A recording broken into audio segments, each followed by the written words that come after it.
20 years passed since Earth's destruction. Humanity had spread to over 50 star systems, establishing thriving colonies on worlds that once would have been considered too hostile for life. The human population, nearly decimated by the loss of Earth, had rebounded to 15 billion. Alan Clark, now in his 70s, stood on the observation deck of Haven's space station. His hair had gone white, but his eyes remained sharp as he watched ships come and go from the bustling colony. "Dr. Clark," a voice called. He turned to see Zoe Nelson, now a grown woman and a skilled engineer like Lily Mason had been. "The Primarch ship has arrived," she told him. "They're requesting to speak with you specifically." Alan nodded. The Primarchs were the oldest known species in the galaxy, so ancient that most believed them to be legends until their sudden reappearance 5 years ago. They had emerged from self-imposed isolation, drawn by stories of humanity's survival and rapid advancement. In the grand meeting chamber, Alan found himself facing a being of light and energy, similar to the Eldera, but far more complex. "We have observed your species with great interest," the Primarch said, its voice resonating in Alan's mind rather than his ears. "You are the first to survive the Great Test in 30,000 years. "The Great Test?" Alan asked, though he had already guessed the answer. "The forced evacuation from your homeworld. The artificial destabilization of your star. It is how we identify species worthy of joining the greater community." In orbit around a distant star, Captain Sam Wells, now Admiral of the United Human Fleet, stood on the bridge of his flagship. Beside him were representatives from the Meridian, the Eldera, and even the Draxer, who had become reluctant allies after a human medical team saved their species from a genetic deterioration crisis. "Launch when ready," Sam ordered. The ship before them was unlike any built before. A joint project combining technology from a dozen species, it would be the first vessel to explore beyond the galaxy's edge, into the darkness between galaxies where the mysterious entities who had tested humanity were believed to dwell. "We named it Phoenix," Sam told his alien colleagues. "In human mythology, it's a bird that rises from its own ashes." The Draxer representative made a sound that might have been a laugh. "Appropriate. Your species has certainly risen from what should have been its end." On Haven, Jack Nelson walked through the central plaza of the main city.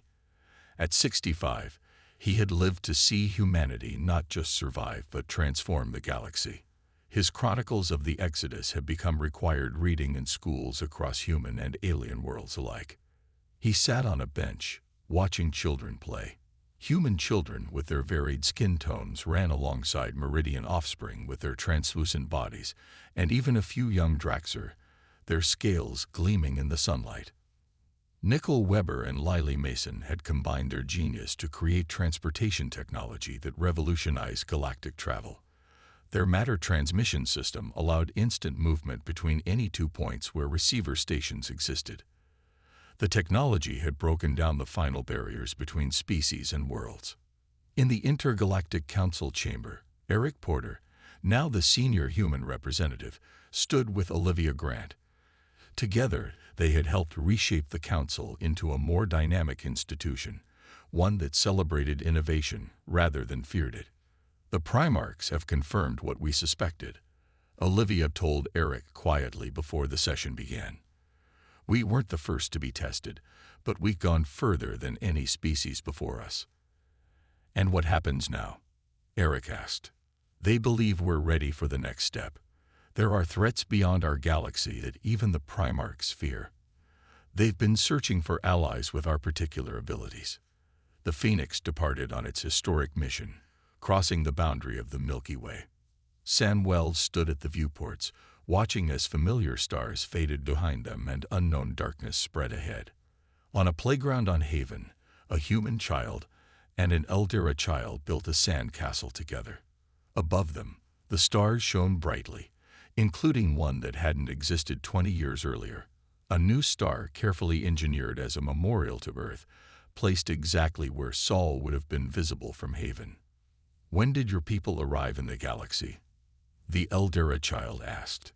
The human child thought about the stories his grandfather told him. "We've always been here," he said with confidence. "We just didn't know it until we had to leave home." Across the universe, countless civilizations now spoke of humans with a mixture of awe and affection. The species that had emerged from a dying world had changed everything. The universe would truly never be the same. Alan Clark stared at his computer screen in disbelief. He ran the calculations again, hoping he had made a mistake. The numbers didn't lie. Earth's sun was dying, and much faster than it should be. Alan pushed back from his desk and removed his glasses. His eyes burned from staring at screens for the past 16 hours. He needed to tell someone, but who would believe that the sun would go nova in just 5 years? The next morning, Alan walked into the office of the National Space Agency director with a folder of data. Director Susan Miller listened patiently as Alan explained his findings. "You're saying the sun will explode in 5 years?" she asked, her voice steady despite the bombshell. "Yes, something is accelerating the process. It should take billions of years, but something changed." Alan spread his charts across her desk. "We have to start planning now. Humanity needs to leave Earth." Susan picked up her phone. "Get me the president." 3 weeks later, Alan found himself presenting to a room of world leaders. Some faces showed fear, others disbelief, and a few showed anger. "This is impossible," the Russian representative said. "Our scientists do not agree." "The evidence is clear," Alan replied. He pointed to the latest solar readings. "The core temperature is rising. The magnetic field is changing. We have 5 years at most." As the arguments continued, a woman entered the room. She was not scheduled to speak. Lily Mason, head engineer at Global Dynamics, carried a small metal device. "You're all arguing about whether we're doomed," Lily said. "I'm here to talk about how we survive." She placed the device on the table. It hummed softly, projecting a hologram of a massive ship. "This is the Arc Drive. My team developed it for deep space exploration. With proper scaling, it can move entire cities through space. We don't need to leave everyone behind. We can take our cities with us." The room fell silent. Sam Wells, a captain in the United Space Force, was the first to speak. "How many can it carry?" "Millions," Lily answered. "We build city-sized arcs, each one self-sufficient, capable of traveling between stars." The President of the United States stood up. "Dr. Clark has shown us the problem. Ms. Mason has offered a solution. Now we must decide. Do we tell the public? Do we start building?" Jack Nelson was watching the news at home when the broadcast was interrupted. The President appeared on screen, flanked by world leaders and scientists. "My fellow citizens of Earth," the President began. "Today, we face a challenge unlike any in human history." Jack listened as the President explained about the dying sun and the plan to build massive arcs to carry humanity to new homes among the stars. "This will require sacrifice and cooperation on a global scale," the President said. "But humanity will survive.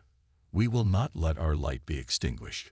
Dr. Olivia Grant watched the same broadcast from her biology lab.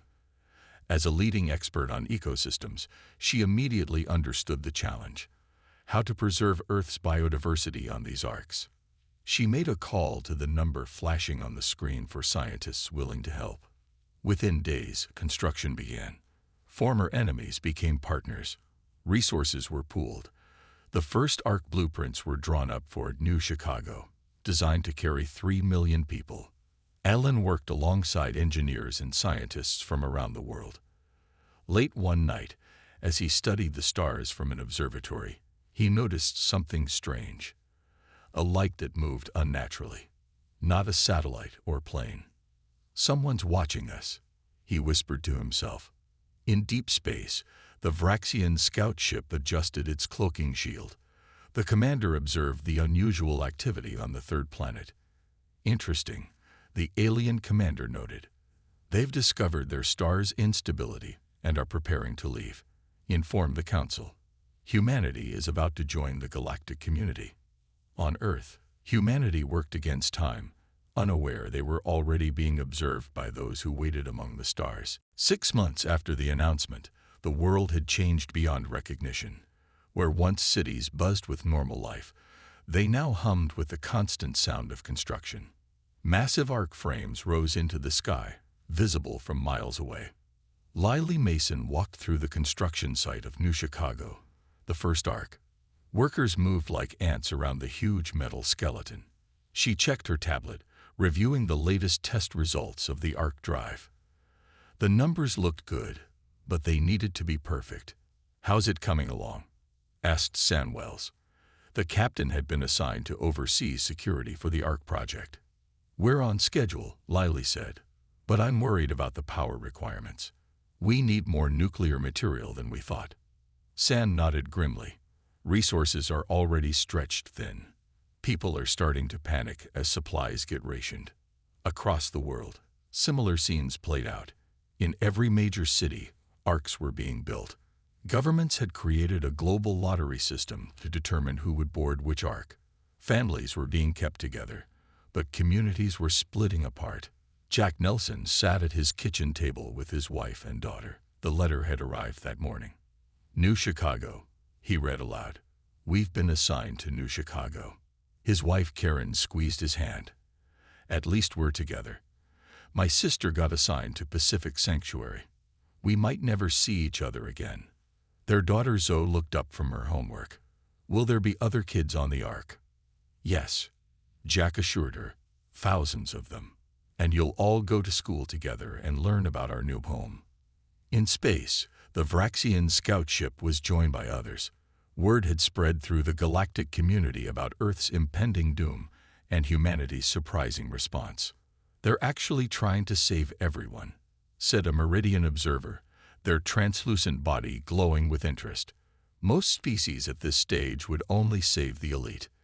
"It won't work," replied the Draxer representative, his scaled face showing contempt. "They're too primitive. They'll destroy themselves before they reach the stars." "I'm not so sure," said the Eldera diplomat, the oldest among them. "Watch how quickly they learn and adapt." Back on Earth, the first contact came without warning. Eric Porter, head of the International Communication Array, was monitoring deep space signals when something new appeared. "That's not one of ours," Eric told his team as they gathered around his screen. The signal was regular, repeating, and definitely artificial. I think someone's saying hello." The news reached world leaders within hours. First contact with an alien civilization, while humanity was facing extinction, seemed like a cosmic joke. A response was crafted carefully and sent back into space. 3 days later, the Vraxian scout ship decloaked above the United Nations building in New York. People stopped and stared at the sleek silver craft hovering silently in the sky. The alien that emerged looked almost human, except for the blue tint to its skin and the extra joint in its fingers. It spoke perfect English. "We are the Vraxians," it said to the hastily assembled welcoming committee. "We have been observing your response to your solar crisis. We are impressed." Dr. Olivia Grant was called in to meet with the alien. As a xenobiologist, she had prepared for this moment her entire career, though she never expected it to happen as Earth was about to be destroyed. "Your physiology is fascinating," she told the Vraxian representative. "Your species must have evolved in similar conditions to humans." "Similar enough," the alien replied. "We come with a message from the Intergalactic Council. Your exodus has been noted. Some wish to help you. Others see you as a potential threat." Alan Clark joined the meeting late, rushing in with new data. He stopped short when he saw the alien. "Dr. Clark," the Vraxian said, turning to face him, "your discovery saved your species, but your time is shorter than you calculated. Your son will nova in 3 years, not 5. The room fell silent as the implications sank in. The construction schedule, already ambitious, would need to be accelerated.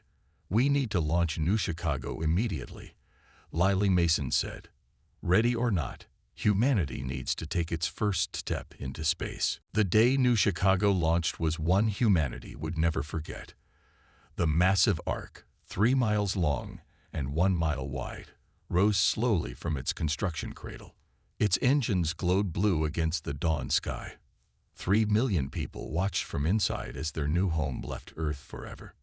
Nicole Weber sat at the main control panel, her fingers dancing across the screens. As technical officer, she was responsible for keeping life support systems running for all those people. Primary systems nominal, she reported. Arc drive powering up to 50%. Captain Sam Wells nodded.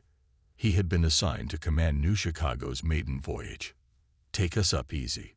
No need to rush. But there was a need to rush. With the sun's nova now expected in just 3 years, every day counted.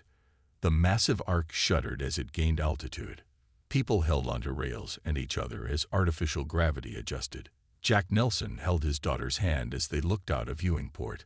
Below them, Earth grew smaller. "Are we going to be okay, Dad?" Zoe asked. Jack nodded, though he wasn't sure. "We're going to find a new home." "That's an adventure, right?" On the bridge, alarms suddenly blared. Nicole's screens flashed red warnings. Oxygen recyclers failing in sectors 12 through 15. She shouted. CO2 levels rising. Sam turned to his crew. "Seal those sectors and reroute life support from non-essential areas." Nicole shook her head. "Won't be enough. The system wasn't fully tested before launch. We're losing it. 500,000 people were at risk." Nicole didn't have time for proper repairs. She grabbed a toolkit and ran toward the problem areas, thinking fast. "I need access to the primary coolant system," she told her team through her communicator. "We're going to rebuild the recyclers while they're running." For 12 hours, Nicole and her engineers worked without breaks. They rewired systems, bypassed damaged components, and created new pathways for the air recyclers. Their hands became raw and burned from hot metal and chemicals. But slowly, the CO2 levels started to drop. Once the immediate crisis passed, New Chicago continued its journey away from Earth. After a week in space, they encountered something unexpected. "Unknown object approaching," reported the sensor officer. "It's huge." On the main screen, a ship appeared. It was unlike anything humans had built. Organic-looking with glowing sections that pulsed like a heartbeat. "We are the Meridian," came a voice over the communication system. "We welcome humans to the stars."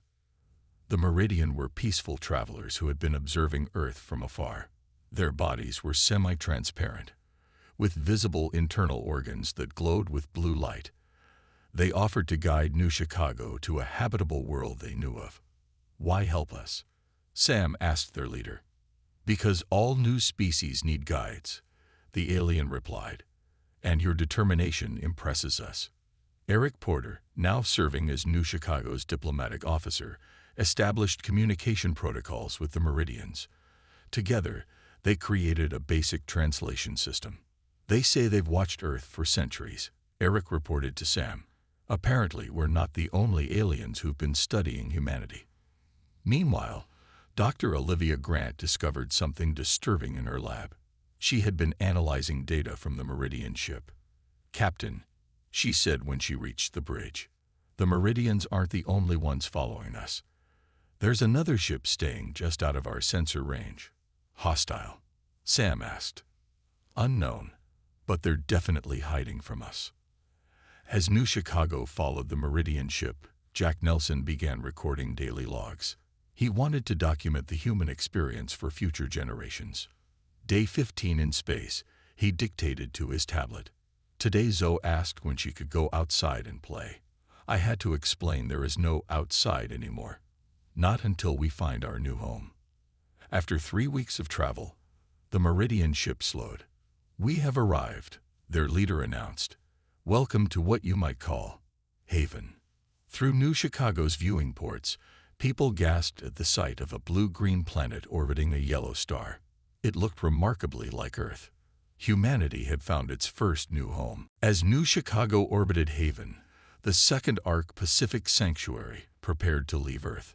Unlike the rushed launch of the first arc, this one had time for proper checks and testing. 5 million people waited to board, their hopes high after hearing of New Chicago's successful journey. On the launch pad, alarms suddenly blared. Security teams rushed through the Ark's lower levels. Captain Greg Lewis received reports of a breach in the engine room. Intruders detected in Section 5, his security chief reported. They're not human. On the security screens, strange figures moved in the shadows. Their bodies were covered in scale-like armor, and they carried devices that cut through metal like it was paper.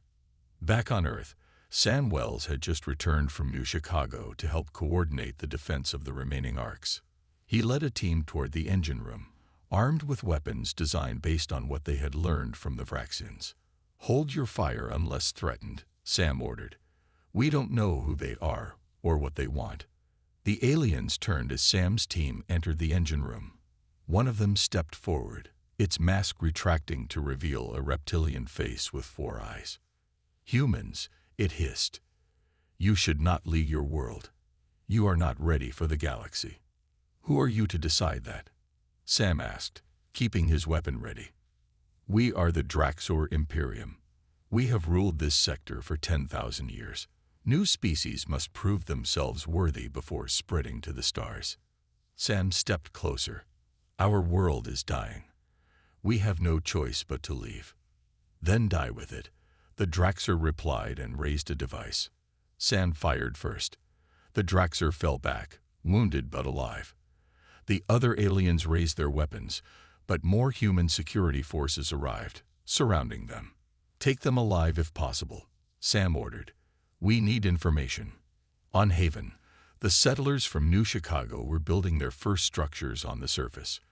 Jack Nelson helped set up habitat domes, while his daughter Zoe collected soil samples for the scientists. "The air is breathable," Dr. Olivia Grant announced after running tests. "But we should use filters for the first few months until our bodies adjust." Not everyone had made it to the surface. Nickel Weber remained on the Ark with a skeleton crew, making critical repairs before the next journey. The Ark drive needed modifications to work more efficiently for future trips. A Meridian ship appeared in orbit, bringing news. "Your second vessel is under attack," the Meridian representative told Eric Porter. "The Draxor see you as a threat." Eric frowned. "Why would they see us as threatening? We're just trying to survive." "Because of how quickly you learn," the Meridian explained. "Your first arc had life support problems. You fixed them in hours. The Draxor took centuries to develop similar solutions." Back on Earth, another alien ship arrived. It was larger than any seen before, with elegant lines that seemed to bend light around it. It positioned itself between Earth and the Draxor vessels that had appeared in orbit. "We are the Eldera," came a transmission to all Earth facilities. "The humans are now under our protection as a developing species. The Draxor will stand down." Alan Clark was in his laboratory when he received the transmission. He had been working day and night, studying the sun's acceleration toward Nova. What he found made his blood run cold. "This isn't natural," he whispered to himself, looking at the data. "Something is causing the sun to destabilize." He compared his readings with information the friendly aliens had shared. The pattern was clear. Similar solar events had happened to other civilizations throughout galactic history. "Someone is forcing us to leave," he realized. But who? And why? On Pacific Sanctuary, Sam had captured the Draxor infiltrators. Under questioning, one of them revealed a disturbing truth. "Your species adapts too quickly," the alien said. "The Council fears what you might become if allowed to spread unchecked among the stars." Sam's communicator beeped with an urgent message from Earth. The latest readings showed the sun's deterioration was accelerating again. They now had less than 2 years. 8 months later, Earth's skies were filled with the constant movement of arcs. 10 massive city ships had launched, each heading to different star systems suggested by friendly alien species. 15 more were under construction, racing against the dying sun. Lily Mason worked in her lab aboard Pacific Sanctuary, which now orbited a planet in the Ta-Ceti system. She hadn't slept in 3 days. Her team had been pushing the limits of the arc drive technology. "Run the simulation again," she told her assistant. The holographic display showed energy patterns flowing through a modified drive core. "It's stable," her assistant said with amazement. "Theoretical speed is 10 times faster than our current capability." Lily smiled for the first time in weeks. "If this works, we can go back and bring more people out before the sun goes nova." The news of the improved arc drive spread quickly between the human colonies. The Arcs had maintained communication through quantum entanglement devices, another technology that had developed with surprising speed under pressure. On Haven, the first human colony was growing rapidly. Prefabricated buildings had given way to permanent structures. Farms were producing their first crops. Jack Nelson walked through fields of wheat that rustled in the alien breeze, recording in his journal. 6 months on Haven, he spoke into his recorder. "Sometimes I forget we're on another planet until I look up and see the 2 moons. Zoe doesn't talk about Earth anymore. This is home now." In orbit above Haven, a gathering of alien ships had formed. Representatives from 12 species had come to observe the human settlement. The Intergalactic Council had called a special session to discuss the human situation. "They adapt too quickly," argued the Draxor representative. "Look at how they've already improved the arc drive technology we thought would take them decades to master." "That is precisely why they should be welcomed," countered the Meridian speaker. "They solve problems in ways we never considered." The Eldera, oldest among the gathered species, had the final word. "We have granted humanity observer status in the Council. Their representative will arrive shortly." Eric Porter had been chosen as humanity's first representative to the Intergalactic Council. His ship docked with the massive Council Station, a structure that had existed for thousands of years at the edge of known space. "Welcome, human Porter," said the Council greeter, a being made of shifting light patterns. "Your species is the youngest ever granted observer status." Eric tried to maintain his diplomatic composure despite his awe. "We are honored by the opportunity to learn from the Council's wisdom." Meanwhile, back in the Sol system, the last arcs rushed to completion. Earth was visibly changing as the sun grew more unstable. Oceans were evaporating, and the sky had taken on a permanent reddish tint. Dr. Alan Clark had remained behind, working from a space station to study the accelerated nova. He had gathered evidence that convinced him the sun's decay was artificial. The pattern matches 6 other cases in the Council records, he told Sam Wells over a secure channel. In each case, a promising young species was forced to leave their homeworld. "A test?" Sam asked, looking troubled. "Or a way to control our development," Alan suggested. "Either way, we need to know who's behind it." On a distant world beyond Council space, Nicole Weber had been sent to establish a new colony. Her technical expertise was needed for the most remote human settlement. While setting up communication arrays, she detected an unusual signal. "It's not coming from any known species," she told her team as they traced the transmission. "And it's talking about us." The signal, when decoded, was chilling. "Humans spreading too quickly. Phase 2 acceleration required. Ensure primary star reaches critical within 1 standard year." Nicole sent the message to all human colonies. Whoever was forcing humanity from Earth was growing impatient with their success. On Haven, Olivia Grant made a breakthrough while studying alien biology. A Meridian had fallen ill while visiting the human colony, and in treating it, she discovered a way to enhance human resistance to radiation. "If this works," she told the colony leaders, "we could survive in environments no other species can tolerate." The news spread through human settlements across multiple star systems. Humanity wasn't just surviving.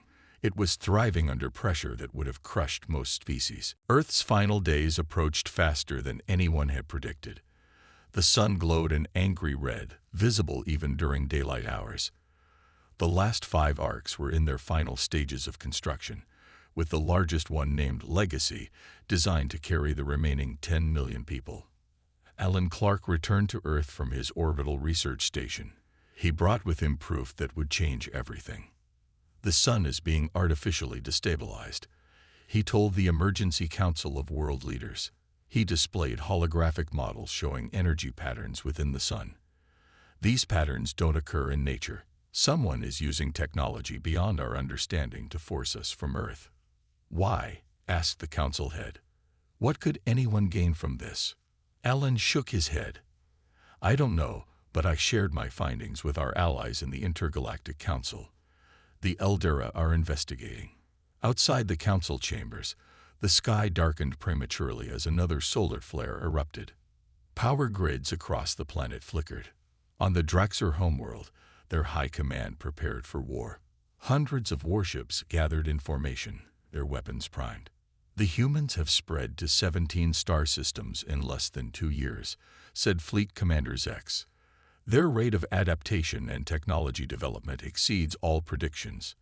They must be contained before they become too powerful.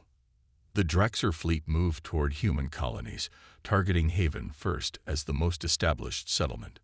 Sam Wells received the warning from Meridian scouts. He now commanded the first human defense fleet, ships built using knowledge gained from friendly alien species. All ships to defensive positions, he ordered. We know they're coming, but we don't know how many. The first wave of Draxxur ships appeared near Haven, more than anyone had expected. Hundreds of alien warships against the 30 defenders Sam had available. We can't win this fight, his second-in-command said. Sam nodded grimly. We don't need to win. We just need to hold them long enough for the evacuation. On Haven's surface, people rushed to emergency shelters. Jack Nelson helped load children onto transport ships. Dad, are we leaving again? Zoe asked, now 12 years old and helping younger children stay calm. Just temporarily, Jack promised. This is still our home. The battle in orbit began with a flash of energy weapons. Human ships, though outnumbered, fought with unexpected tactics. Sam had studied every battle record he could find on the Draxxur and knew their weaknesses. Target their left flanks, he ordered. Their ships have thinner shielding there. Meanwhile, Eric Porter called an emergency session of the Intergalactic Council. The Draxxur attack is illegal under council law, he argued before the assembled representatives. Humanity has broken no rules or agreements. The Draxxur representative stood. Humans are developing too quickly.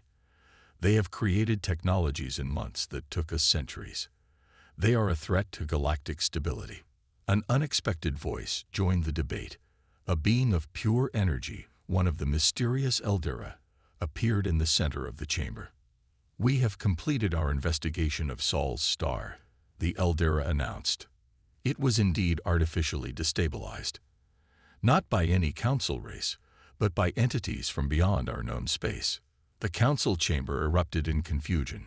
Eric Porter stood silent, processing this revelation. Back on Earth, the final Ark Legacy faced catastrophe. Sabotage had damaged its main power systems.